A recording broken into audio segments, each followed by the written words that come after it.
గురువుగారి ముఖం నుంచి ఒక ప్రజ్ఞ ఛత్రపతి శివాజీ మహారాజ్లోకి ప్రవేశిస్తుంది. ఇక అక్కడి నుంచి రాజ్యం గురువు గారిది, నేను కేవలం ఆయన ప్రతినిధిని అని భావించి ఆయన చాలా సమర్థవంతంగా, చాలా శక్తివంతంగా, చాలా ఫలప్రదంగా రాజ్యాన్ని పాలించడం ప్రారంభిస్తాడు. అదేవిధంగా మనం కూడా ఏదైనా పని చేసేటప్పుడు నేను ఈ పని చేస్తున్నా, నాకు ఈ రిజల్ట్ రావాలి అని మనం ఆశించి చేసినప్పుడు ఏమవుతుందంటే మనలో తీవ్రమైన ఒత్తిడి కలుగుతుంది. అందుకని గీతలో అది సకామ కర్మయోగం, ఫలితాన్ని ఆశించి చేయడం.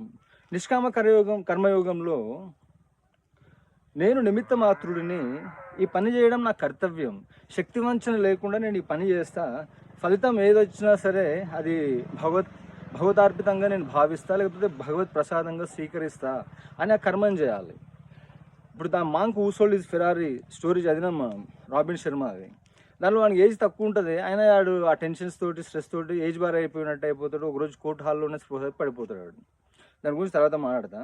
అంటే ఎండీస్ అయినా సరే, లేకపోతే ఒక ఫిల్మ్ డైరెక్టర్ అయినా సరే, ఇప్పుడు అందరూ క్రూ ఉంటుంది, క్యాస్ట్ అండ్ క్రూ ఉంటుంది, టెక్నీషియన్స్ ఉంటారు. అందరికి వాళ్ళ రోల్స్ని, కరెక్ట్ పర్సన్స్ని హైర్ చేసి వాళ్ళకు ఆ రోల్స్ని వాళ్ళను ఇనిషియేట్ చేసి వాళ్ళకు కరెక్ట్గా మనము ఇన్స్ట్రక్షన్ ఇచ్చిన తర్వాత జస్ట్ యాజ్ ఎండీగా ఏముంటుంది నీ రోల్ అన్నీ సూపర్వైజ్ చేసుకోవడము, రిజల్ట్స్ని మానిటర్ చేసుకోవడమే కదా. అట్లా కాకుండా అన్నీ నేను ఎత్తినేసుకొని మోస్తే షట్ డౌన్ అయిపోతాం తొందరగా.